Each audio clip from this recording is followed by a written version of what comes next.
be just warming up, really. I'm trying to make something. Not really sure what I want to make just yet.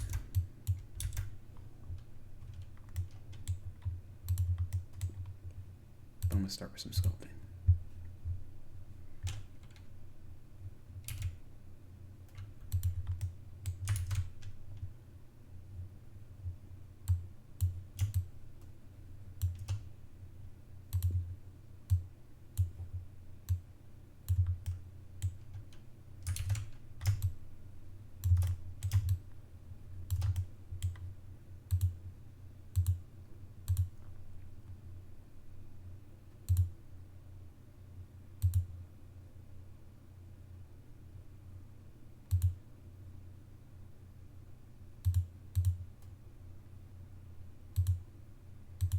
Go and get my Blender kit working. I have to log in to my Blender kit.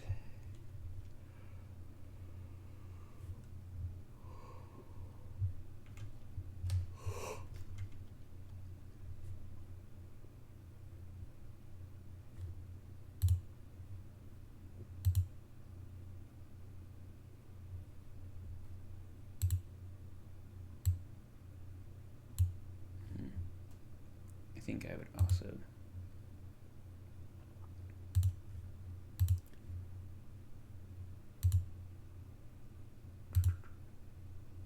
like to get some music on.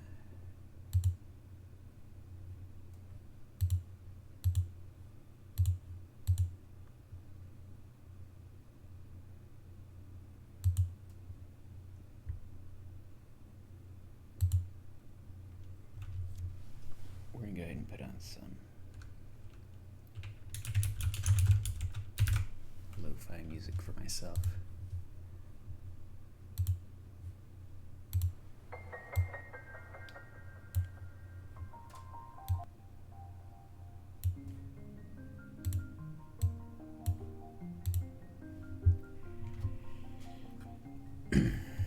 Okay.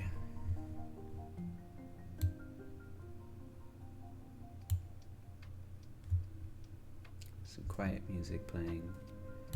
I hope it's not too loud or anything. And alright, we should be good to go just about it. I'm gonna just finish logging into my Blender kit. And voila, here we are, we're loaded. Got some cool brushes now. Let's see what they've added to the Blender kit actually.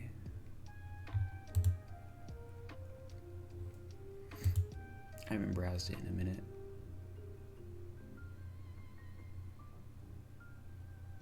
These scale patterns always look pretty good.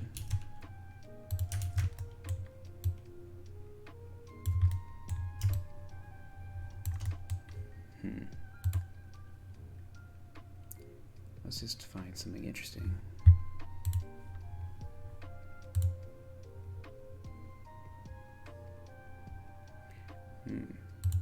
Really nice wrinkles here.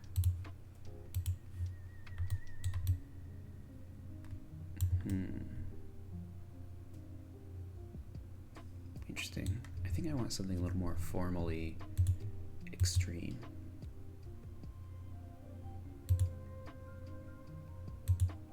But probably not so pictorial.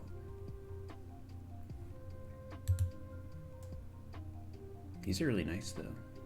All these flower brushes. I didn't realize these were in here.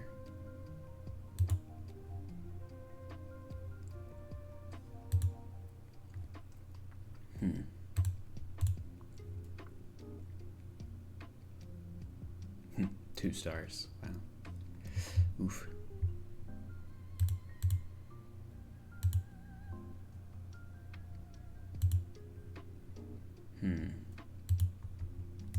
I feel like a lot of these are pretty samey, honestly. It's like mostly dragon scales and dragon teeth, dragon claws. I'd love to find something that's less generic, actually. The fabric stuff looks pretty nice, but it's gonna be too subtle.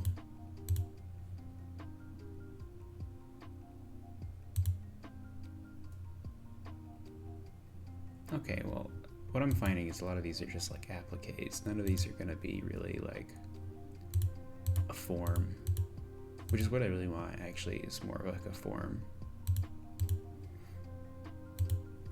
Maybe a scale. It's too early to commit to anything in particular, so I'm gonna instead, I'll use the brushes here in a minute as like an applique. Let's actually run, let's do some meta balls and like a simulation.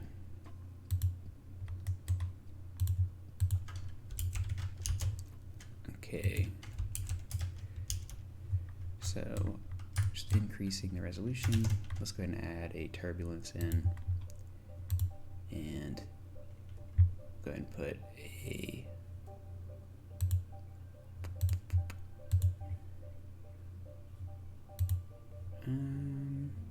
new object for the simulation.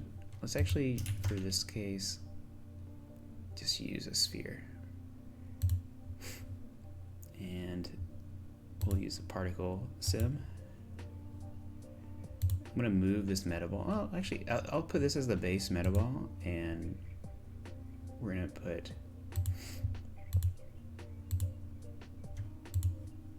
it as the instance object for the simulation. I'll move it out of the way though, because right now they're all gonna be blobbing together, like so. This is kind of interesting. If the original metaball object is still attached to it, the simulation automatically kind of lumps in. But I'm going to increase the resolution of this in just a second. First, I'm going to keep setting the simulation properties. But this is way too many metaballs, though, so we're just going to do like 100. We'll make them bigger, something like so.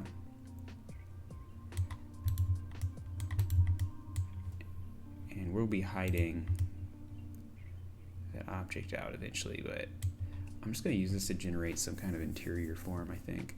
I was actually playing Morrowind, and they had this like amazing crab shell interior. I thought it was so cool. Might use something like this to make an interior space actually.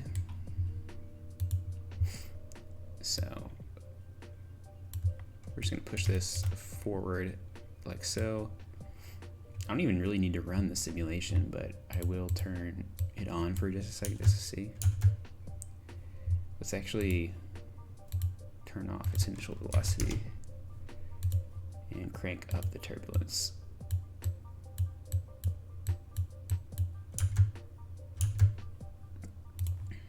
Increase the flow. I think it would benefit from some gravity actually as well, and a longer lifespan. And I'm not going to do gravity like downwards, I'm going to do a point force. I'm going to make it negative so that the stuff is all attracted inward. On this simulation, I'm also going to hide the original object. We're going to hide the emitter. Okay, so this force is way too strong actually. So I'm going to turn that down a little bit.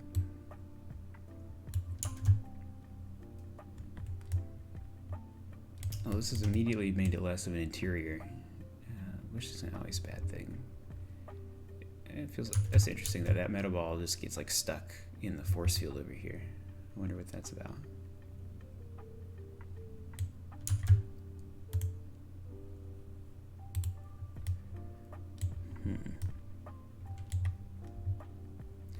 What happens if I actually scale this original object up, and on the original particle size we're going to scale those up, give them a bit more resolution. What's it like on the inside of this? That's pretty nice actually. Yeah, we can just go from this. This is a great base form, so I'll just actually go ahead and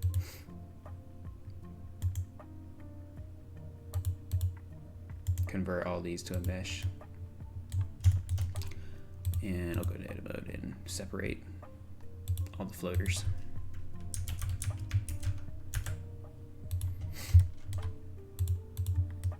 And we'll go ahead and reset that origin point.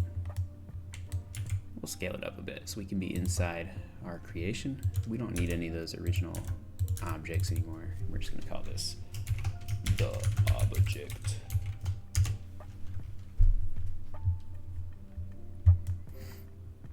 So this is what it really looks like, which is actually, I mean, it's not terrible.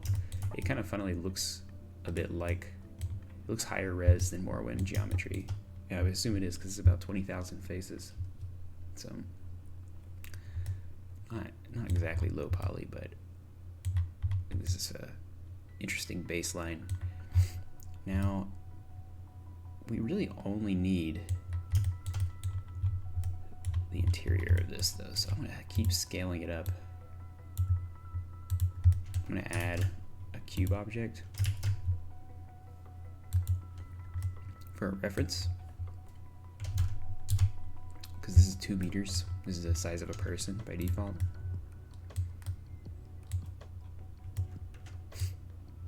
I'm gonna actually add another cube.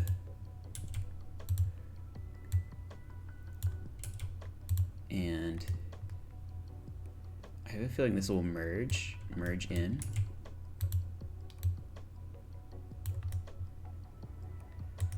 This will become my floor. I'll probably just need to make sure I truncate the base a bit. I mean, the exterior doesn't really matter for this necessarily, but I think it'll be nice to have a good exterior with it. And I can just smooth out some of these less nice transitions. I'll make sure to go in with the smooth brush and bridge that gap. I'm gonna go ahead and close that out though, get rid of this gap in the corner. This is great. Okay, so I do actually want to trim that first. So before I go and merge these, I'm just gonna grab a trim brush and trim that down to size. Perfect. And now we will fix its scale and merge these together. We'll go back into sculpt mode. Exodia! Oh, welcome to the stream. Hope you like what you see. That was a little bit. I apologize for the volume on that. That caught me off guard too. It was like a horrifyingly loud Exodia. But here I'm going to keep going here. I'm going to remesh this together, and it's going to reconstruct the geometry. I'm just going to go ahead and smooth this out. It has these face sets from the separate objects, but that's not really a big deal. I mean, at this point it's just basically like the floor and the sidewall.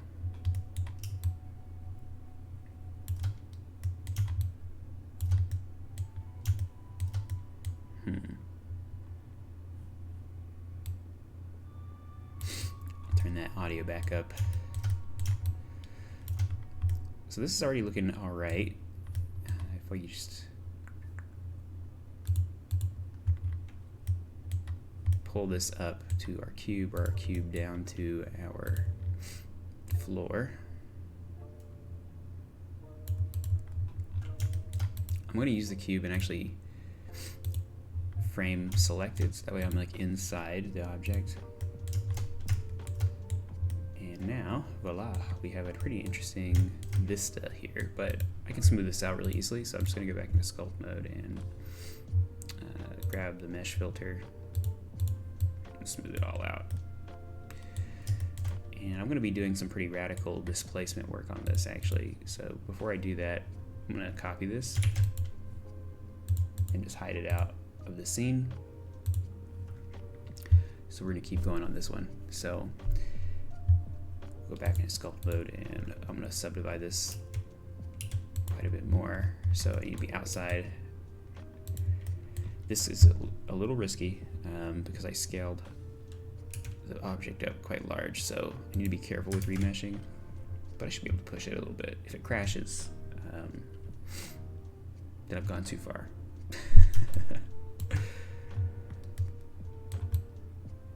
This looks pretty good actually, and this is the point where I'm going to start using some displacements. So before I even sculpt anything custom, I'm going to actually just load in a texture. So I already have a bunch on my desktop. I'm going to load in, like, I've done a lot with the FDM clay, but I think it's time for me to diversify my explorations. So I'm going to use the alien growth. These are actually just textures from a substance. These are actually just free with the Creative Cloud and everything, so they're not too bad to get. But I'm going to go ahead and add a displacement and put that in, and I'm going to lower the strength even more than that. Even more than that. This one's pretty subtle, and I actually do like the vertical banding. I think it has a nice rhythm to it, so it kind of stretches vertically. I'm not actually upset about that. But before I commit to it, I'm gonna try rotating it.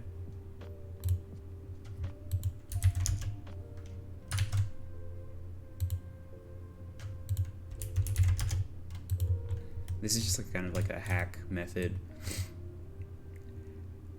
I actually like the previous vertical banding more than the horizontal. I think it looks much more interesting and natural. So I'm not in love with this texture. Also, I mean, this is where the subdivision count really starts to show itself. I mean, this is only 1.3 mil, but it's already pretty high poly, honestly. Shade smooth though to kind of get a cleaner appearance.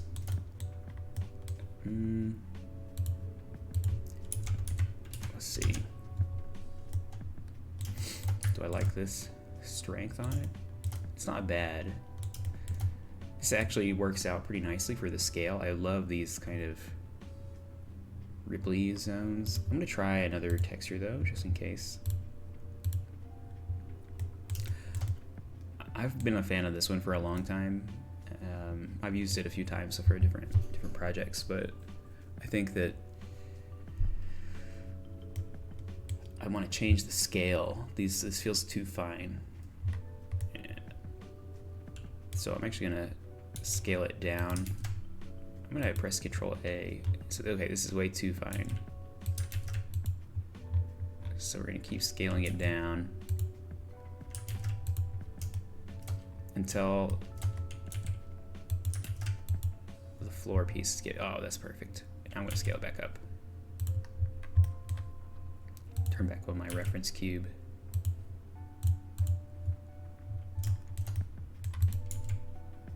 It was about like where the cube was sitting, so that's a good reference. Let's turn that back off, and cool. This is looking pretty nice. Now, I'm not in love with the geometry. It's a little bit messy actually, even if I'm shading smooth. So I'm gonna be retopologizing this with instant mesh, so it's not like a huge deal actually, but I'm going to push it a little farther. I am actually just gonna go ahead and apply a subdivision though. I'm gonna add like an extra like half step forward in the strength, because I'll sculpt it smooth and that will become less extreme. But now I'm gonna push the remeshing.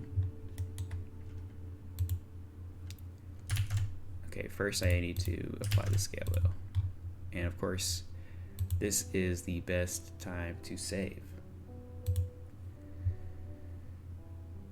We're gonna make a new folder here. Twitch. We'll call this blob structure. Blob structure A.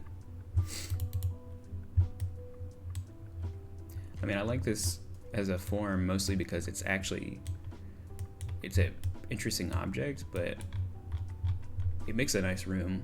I could see this being like a really cool cliffside vista, and I'm very inspired by Morrowind right now. The kind of curved form buildings that they have inside are really, really sweet. So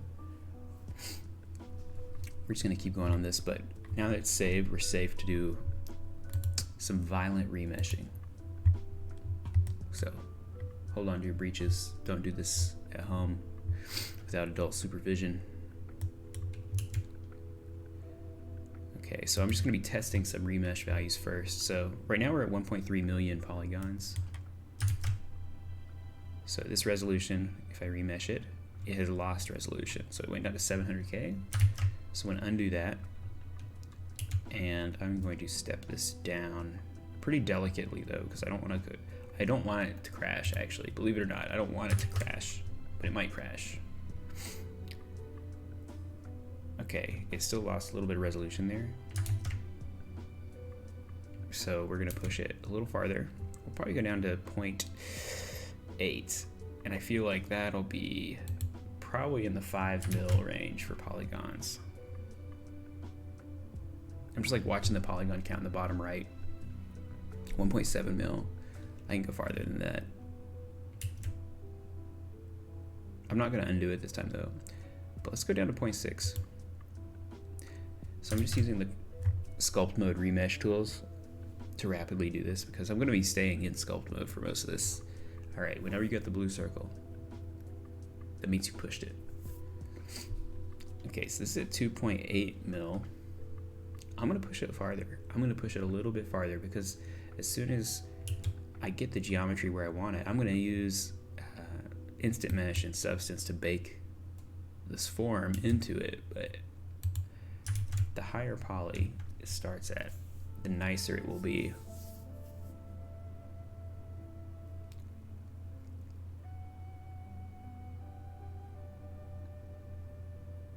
So blue circle's on. That means we're doing something right. All right, 4.3 mil. And to the layman, it will look the same, but it's not the same at all. Especially because we're gonna use the mesh filter again and smooth it. And I'm just like looking at the faces, and this is on shade flat actually. So even with the flat faces, it's getting quite smooth. So if I was to like 3D print this, it would have this kind of smoothness. But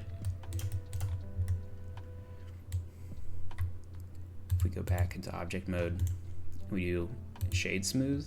Now it's going to be very, very smooth, very sinuous form work. Okay, I'm actually going to export a version of this and pull it up into instant mesh. So I'm gonna go ahead and file, select that. I'll go ahead and save the Blender file as well. So file, export. For instant mesh, it needs to be an OBJ file. And I'll just make sure I only export the selected object. And I'm gonna open instant mesh, which is a little bit jank, so I actually need to come over here to my other screen. I'll actually bring it here. And so instant mesh is actually this little software. All it does is help you topologize stuff. So I'm gonna open up my folder, my file, which I just need to open that OBJ file. So I'm not showing you my folder structure right now.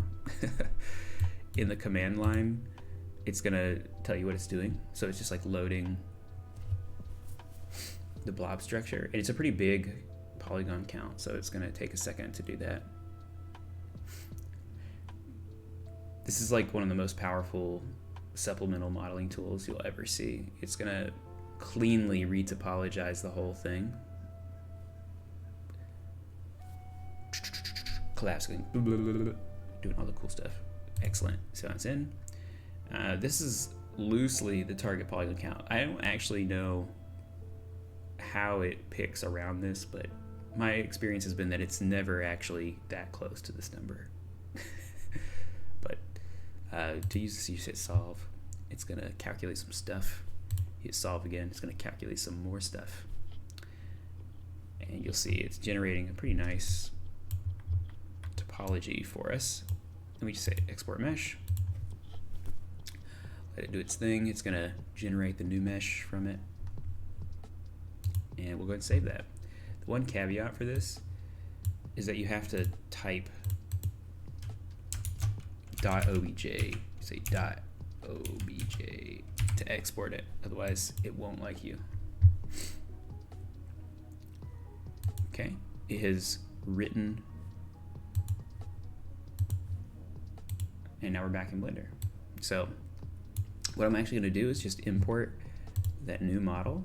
So in Blender, I love that they actually, in the more recent updates, made it so you can just drag and drop models in. So I'm just going to drag and drop my new OBJ file, which is going to occupy the exact same position.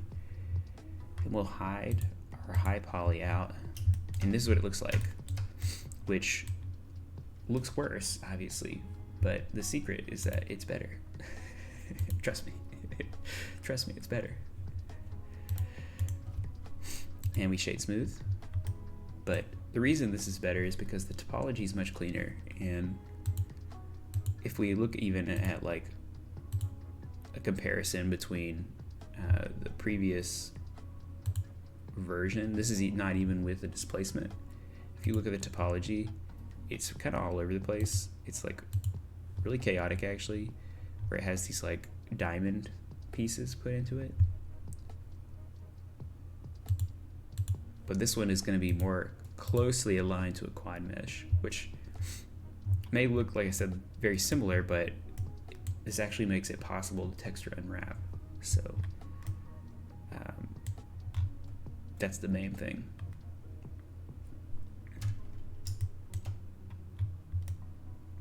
Now, I want to render some stuff. I'm actually going to use the high poly one though, and actually I'm going to export both versions now because I'm going to use Substance to generate a texture map for this. And actually in the background, while I am doing this saving, I'm going to go ahead and start opening Substance Painter because it's going to take a second to open Substance Painter. There it is. I love that I can just illuminate this whole operation by my computer screen this early in the morning. It's like, who needs lights when you just have a big ass monitor? All right, I'm gonna export the high poly as an FBX. This is not texture mapped, and that's okay. Okay, so I've exported the high poly. Give it a second. Oh, actually, I think I did not check the most important box. Oh no, I did. Okay, we're good. The main thing is you just have to make sure you check export selected, because if you don't, it's gonna be bad. Now this is my low poly object, which does have some shading issues that I'm not in love with, but it'll be all right. This is more for like concept work, so just trying to make a pretty interesting like concept map painting is all. Okay, so I'm gonna go ahead and save and close out of the, well, I won't even close it, I'll just minimize it and bring Substance Painter over to the screen for you. And I think this is still probably the best spot for me to have my face. So we're just gonna leave my face down here. So let's make a new file. We're going 4K, and we're gonna auto unwrap because I don't really want to unwrap this right now. So we're gonna grab my low poly say, okay, we will be patient because it's doing a lot of hard work for us.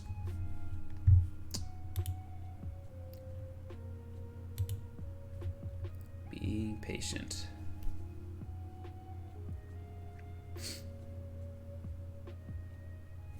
Patience is a virtue, except when you're in software. I think using Unreal Engine really tried my patience, and it squeezed a lifetime of patience out of me, but somehow I still have more. It's amazing what life will do.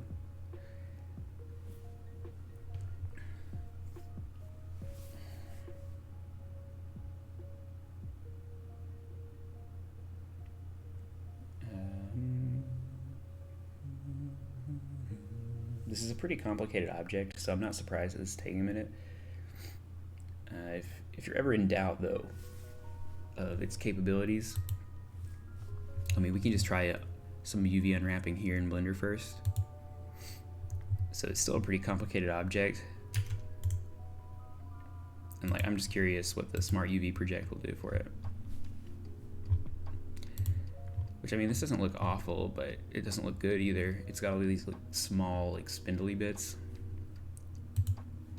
So my hope is that it's at least better than the Blender one. Which it usually is, but at the cost of time, as you see here. Because in the time it's going to take, I could already have moved on.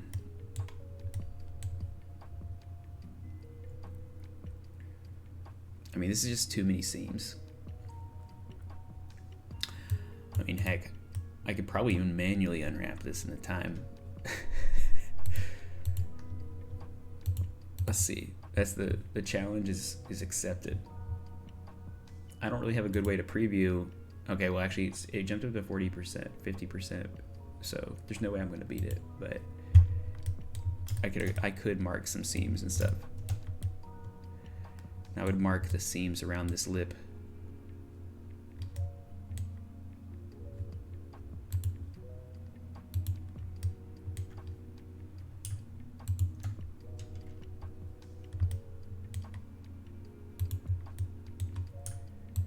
Okay. Oh, I'm making it very unhappy, but I actually suspect that hiccup was Substance, not Blender. Well, I'm just gonna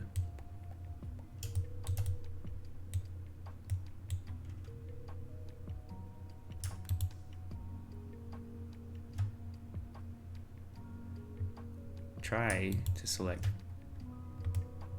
more geometry. I don't know why it's not letting me.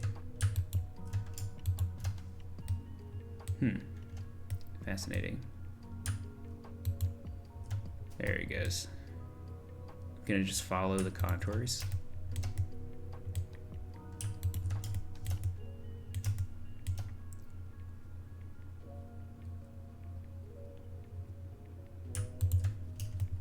I mean, maybe it just, I'm even being too precise with this. I'm just gonna click away.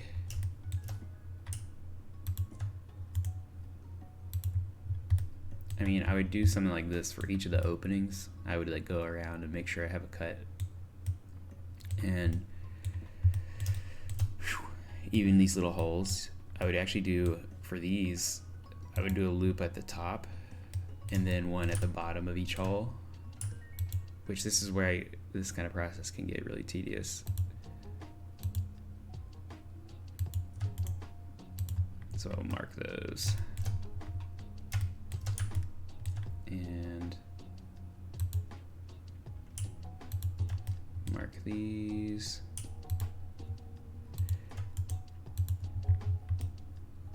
So those are the small ones, I think. Those are the only small ones, thankfully. I got part of the reason I scaled the texture displacement was to get rid of little holes like that. But we still will need, you know, in this case, because it is an interior, I really should be trying to preserve like these views So this would actually be a bad cut because I would actually want to make sure all of the cuts, all the imprecise cuts are outside. But it looks like Blender Substance is finished.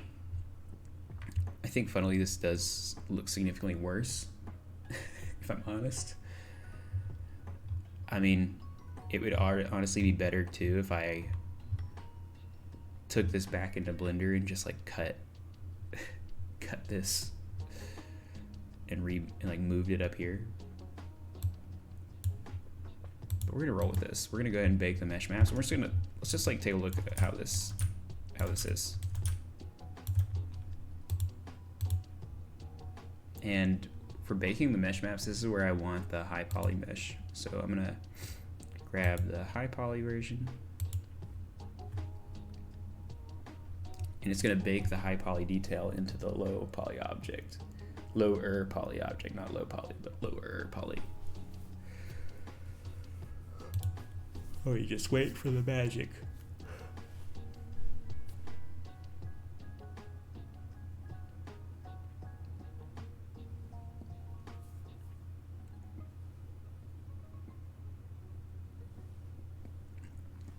So it's going layer by layer.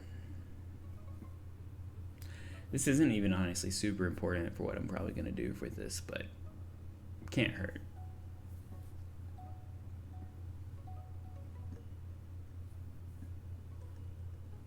It can't hurt. We'll just say that. All right, now we're ready. We can do some magic. So the map baking already put some nice detail into the object. I'm just gonna grab like a smart material. I've already made a bunch of these kind of materials and stuff, but really I probably will just use the creature teeth because I'm gonna mostly be leveraging, I don't really love that interior treatment. It's like, I could change the mask on the dirt and damage actually though, so maybe we'll just do that. We'll grab this curvature. Let's just like pull it back.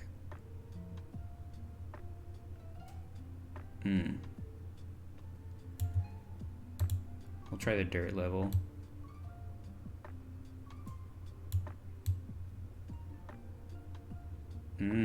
Alright, now we're getting somewhere. I also feel like the white is gonna be a little nicer than the yellow, personally.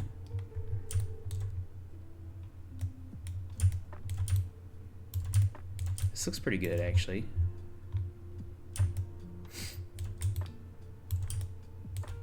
We'll call this blob teeth.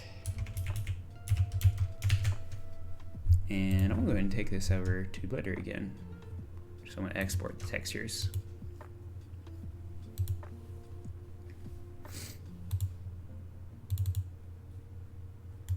I'll make a new folder for this. Call this like blob A. Yeah, just blob A. Perfect. I don't need emission, don't need alpha, don't need metallic. Perfect.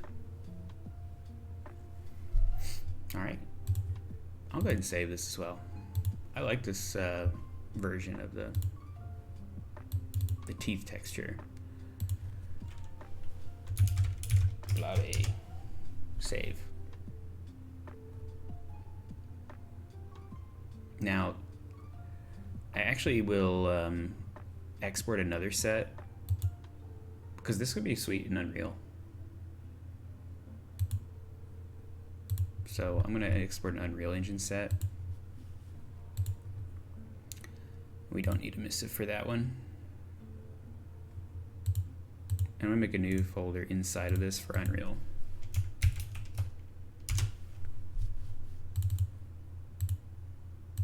And export those textures there. Okay, cool.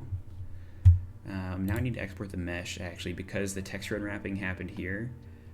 I need to move that. We will not triangulate it. And I will put it in here, and I'll call it blob A unwrapped. So now we have the unwrapped version. Export successful. We've already saved the file, so we'll just close out of that. And now we don't even have to worry about this monstrosity of texture unwrapping. So we'll just hide this, and I'll just drag and drop my new mapped version in. And voila, beauteous, beauteous. And we'll pull open the shader editor.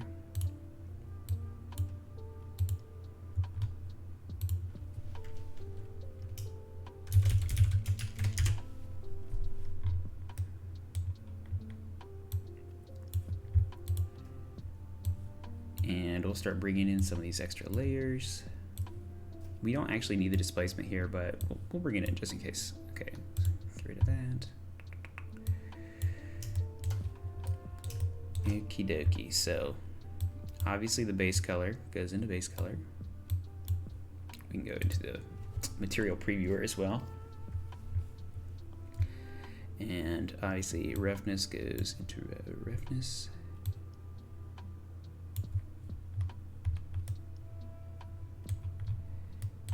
And we need a normal node.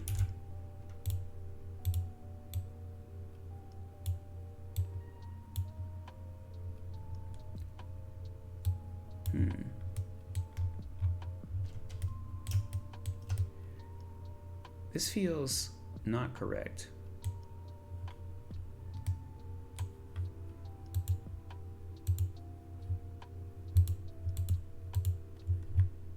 Oh, interesting. I don't know why it wasn't grabbing the correct material there. So this one is extremely reflective. I actually need to probably lower the normal strength to like 0.4, maybe like 0.2. That will look pretty good.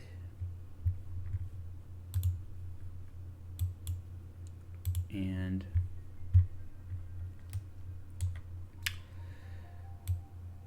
I will set up a quick render setup before I start adjusting the roughness, because the roughness I think is kind of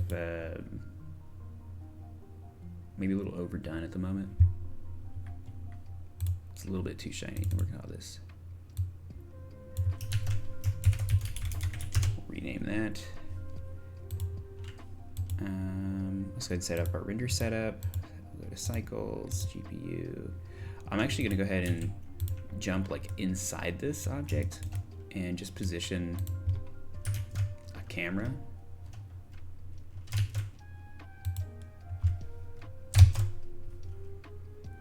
So I'm in the camera.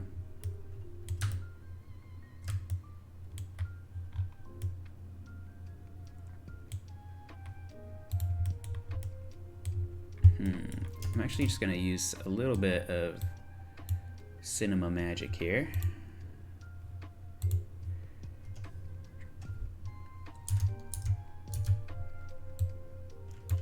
We're gonna lower that focal length, and we can widen out this view.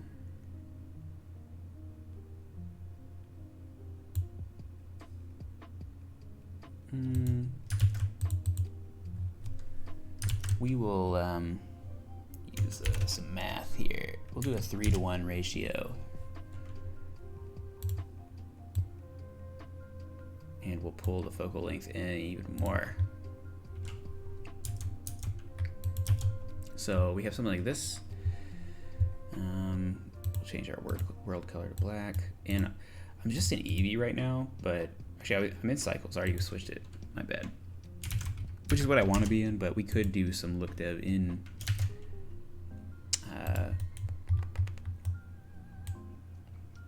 Eevee if we wanted. But I'm actually just going to go ahead and bring an area light out here. And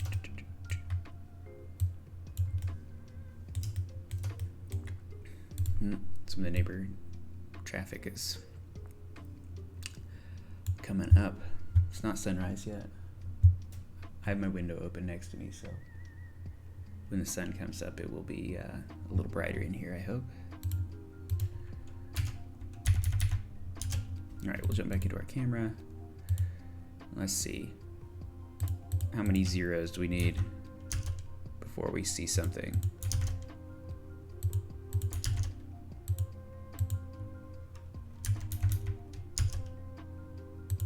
A lot is the answer.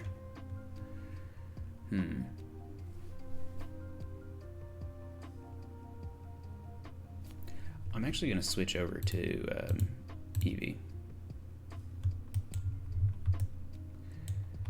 Okay, so this at the moment is too abruptly facing the object. We'll do something a little more like this because we want it to have some like rim light. And now it's way too strong for Eevee.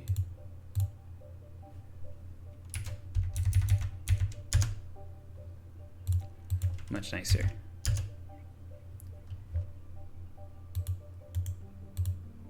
Okay. I'm gonna try a sun.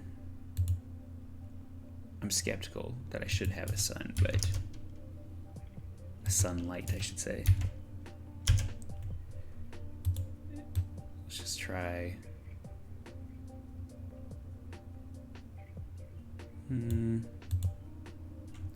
That's not bad. I mean, I can see this is where the shading imperfections really start to be noticeable, but I can cover that up in a second. But I'm gonna add a point light actually.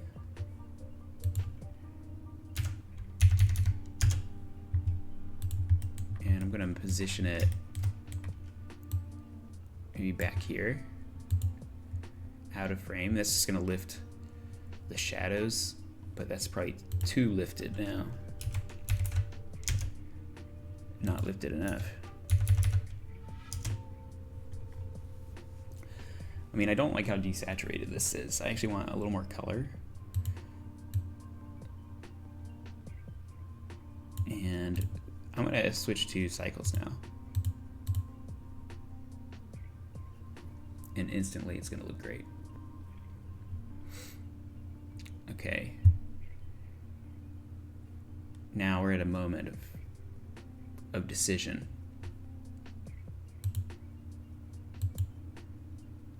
Do we keep the sunlight? I think we do, but we're gonna lower its strength to like 2. And you know, this would be really nice to have like a scene or something outside.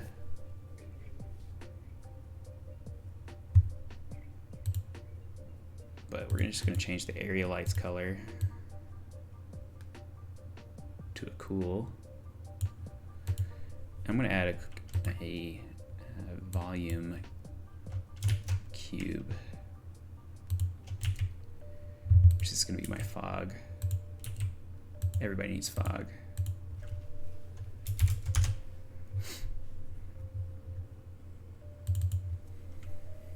I think what I'm going to do is I'm going to make this into an asset pack actually and publish it on Fab. So this will be one of the renders that you'll see in the Fab release.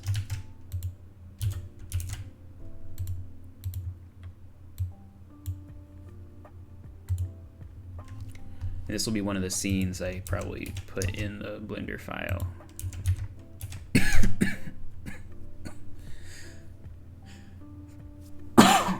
Excuse me. Not too bad.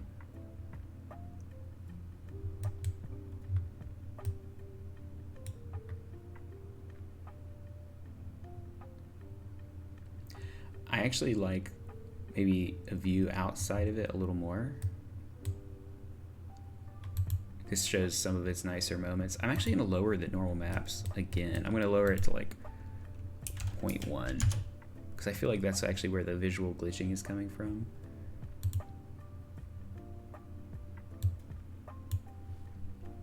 So I want to make a new camera. I'll bring it over here. And we'll just go ahead and make this back 1920 by 1080. And we'll move the camera forward a bit. Yeah, I don't really like that the light is visible here in the frame.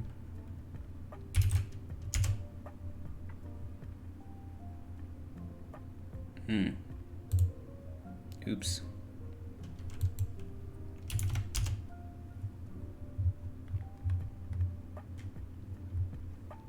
I moved my other camera as well, but that's kind of okay. It's a delicate game, moving with cameras. Here we can get a full preview just by hiding out, stuff like that. Now in Blender, we can really do some nice stuff here with a subsurface. Change this to Christensen Burley.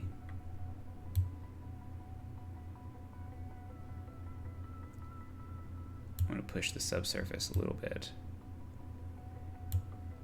The fog and the subsurface together makes it very subtle.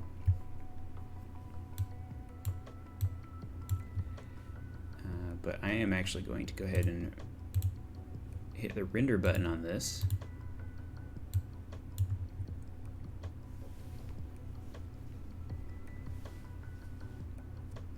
Which I see a little bit of like bloom issues here from the reflection.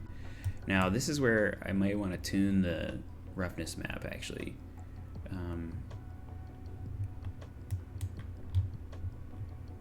Which I will actually go ahead and save this.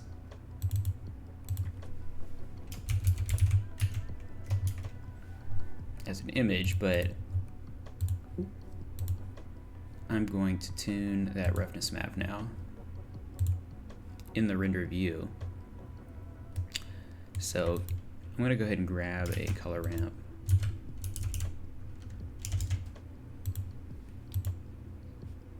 And we're going to pull down that white bar. And already it's making a big difference. So I'm not totally crazy with this framing actually, so I'm gonna adjust that a little bit. And I'm just gonna make it so you don't see the whole object, but you see into the object. Like so. Give a little bit of blobular mystery.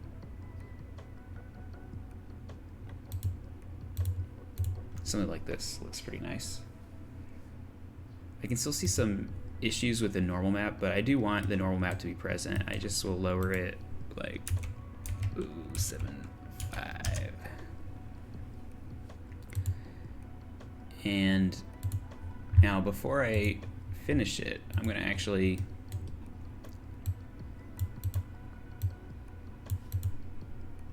do some compositing as well. So we're gonna add a lens distortion node, and we will add some dispersion.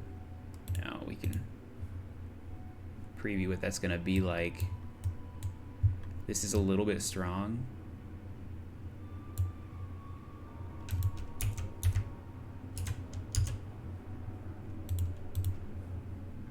That's about right.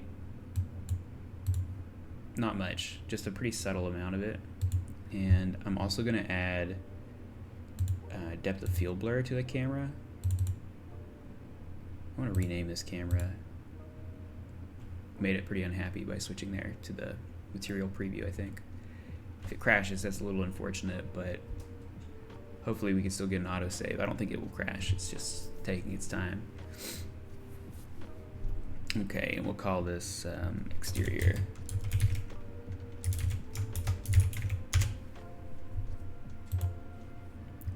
Okay. So with that camera selected, I'm going to use depth of field, and I'm going to pull the distance in just to find the focal point. I'll lower the f-stop quite a lot. I'm pretty far from the object actually, so I suspect. Now in that render that I had before, I want this area to be in focus on the top, so I'm gonna lower this even more so I can see it. Just the narrow band that's in focus. Which this I think will look pretty good. It'll make it look kind of like a miniature because this is too extreme. Not that that's a bad thing either, but this will make it a little more subtle. And I'm not even gonna preview it because I know this is gonna look good. I have that much confidence in it. I'm gonna save this. I'm gonna hit the render button.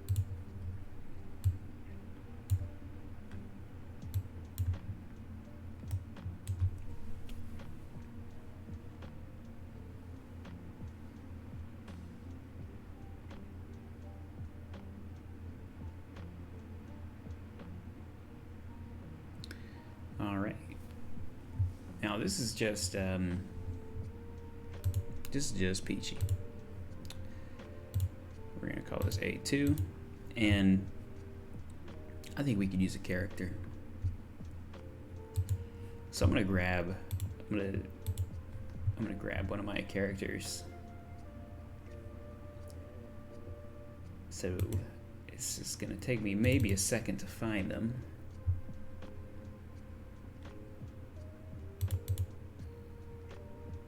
Okay, I'm gonna be digging just a second to find where I stored all of my mini characters. I'm gonna assume it's in here.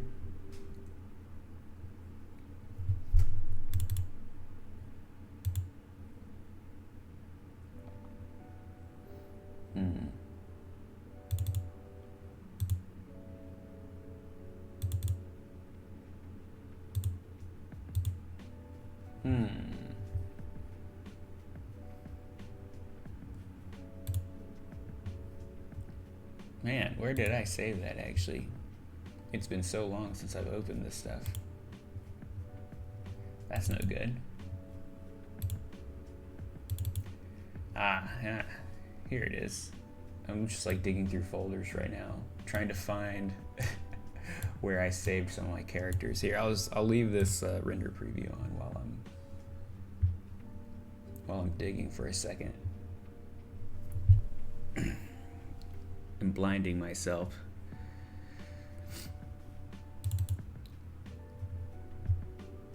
You know, you'd think it would be in my characters folder, but it's not, naturally.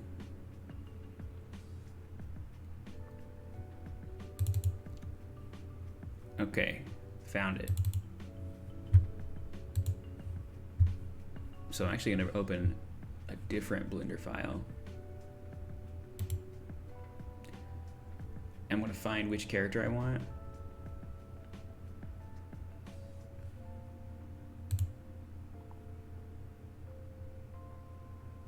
And then I'm going to load them in.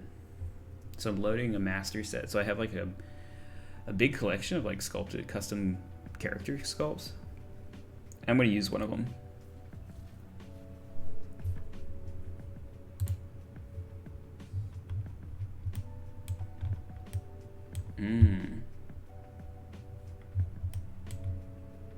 Okay, well cool. This actually looks great. I'm gonna go ahead and append that actually. So thankfully I found the location. File, append.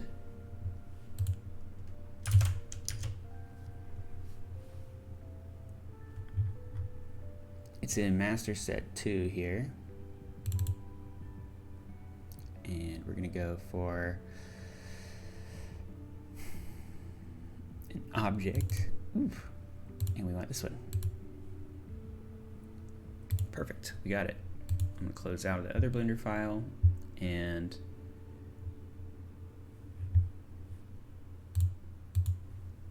we'll scale that up. And this is gonna be a little scary, a little bit creepy, I imagine. This character is a little big.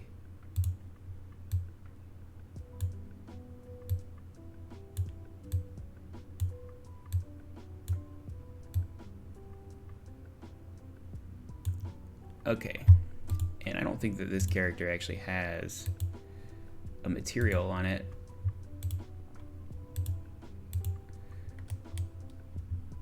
It says it does. I don't actually know what that means. I feel like I should just remove the material from that guy and put just like a default white.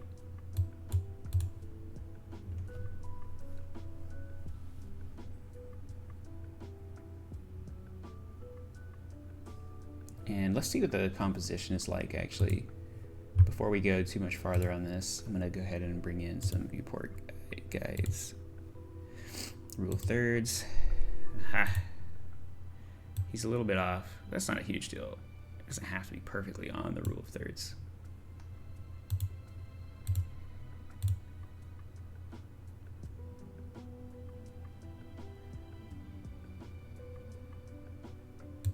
All right, this looks pretty good. So I'll go ahead and render this out.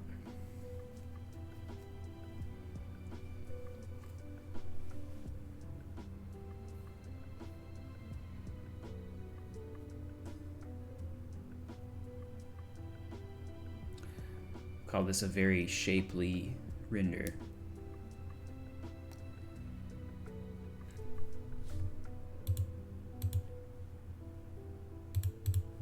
Now I'm actually gonna hide the character out and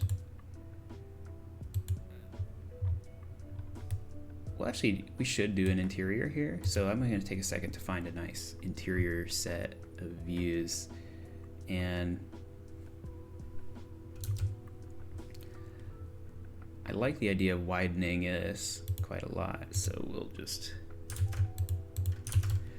go back to that original setup there and widen it like this.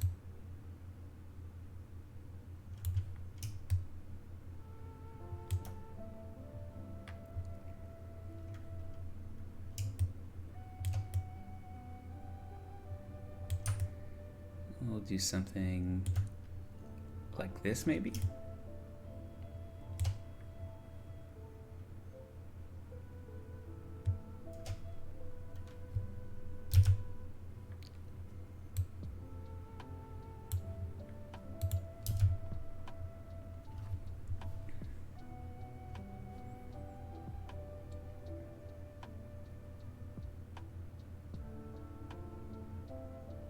You know, if I was really smart, I would be rendering out like banners and stuff for the channel. I could make this less extreme. Yeah, a softer red. Maybe that goes a long way. I'm gonna actually also call this interior.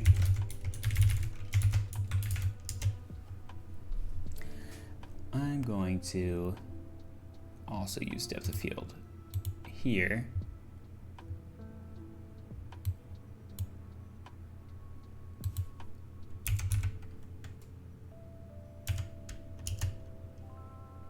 And we're gonna get the depth of field to be basically hitting this threshold here. I think that'll look pretty nice, and I'm gonna lessen the extremity of that though. Okay. Now we could see how our character looks in here. I'm a little skeptical. No, this actually looks great. Now, I feel like we should still have some rule of thirds happening, so I'm gonna use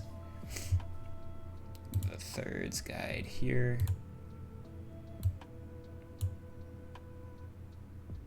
Which is actually very difficult to see that at all. It's like here, I guess. No, it's like here and here. This one's easier to see.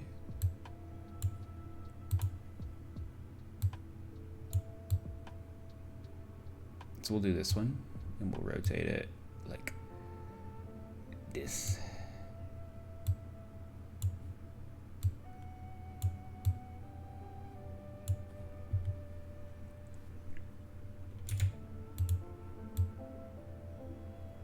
This feels interesting.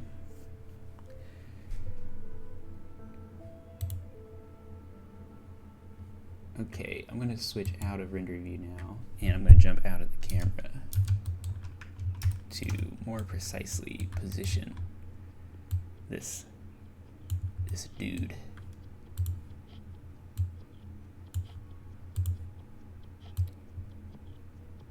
Such that his legs are touching the ground nicely, if possible. Two of them anyway.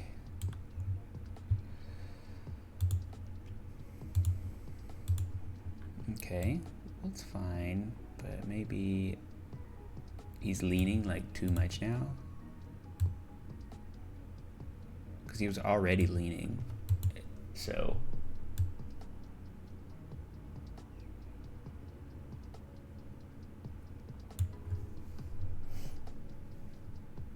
we'll actually pick this guy as the focus object.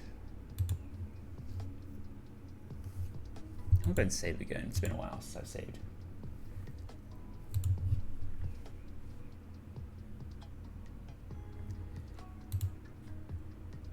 We'll put on a subsurface. Add a little bit of pizzazz here.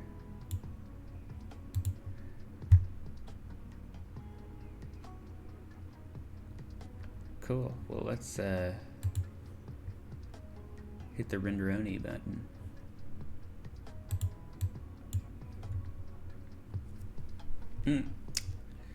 Well, I will render one without the character, but I actually forgot to unhide him from the render.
Actually, I'm going to scale the character a little bit to shape the silhouette more nicely, like this.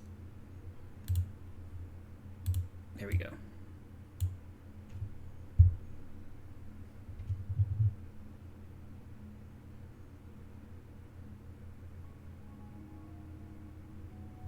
Cool. And I'll be back in just a moment.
Excelente. Well, until next time. The sun is officially up. So, it's been real.